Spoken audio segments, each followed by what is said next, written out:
So I've just been learning some of these shutdown commands.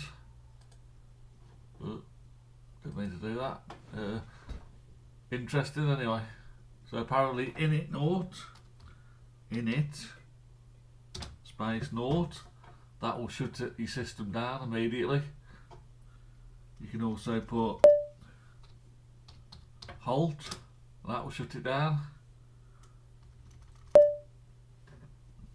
Shutdown dash H now, that will shut it down immediately. Obviously I don't want to do it, otherwise I won't be able to record it. And then also you can put shutdown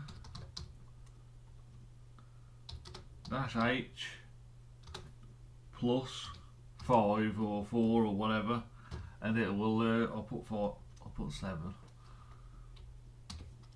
and then that'll give you 7 minutes before it shuts down. So schedule shutdown for such and such.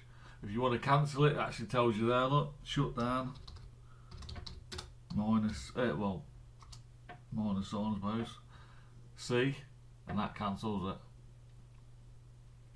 If you want to reboot, you can just put reboot. If that fails, you can put reboot with a force, so you can force it shut. So I thought they were brilliant commands.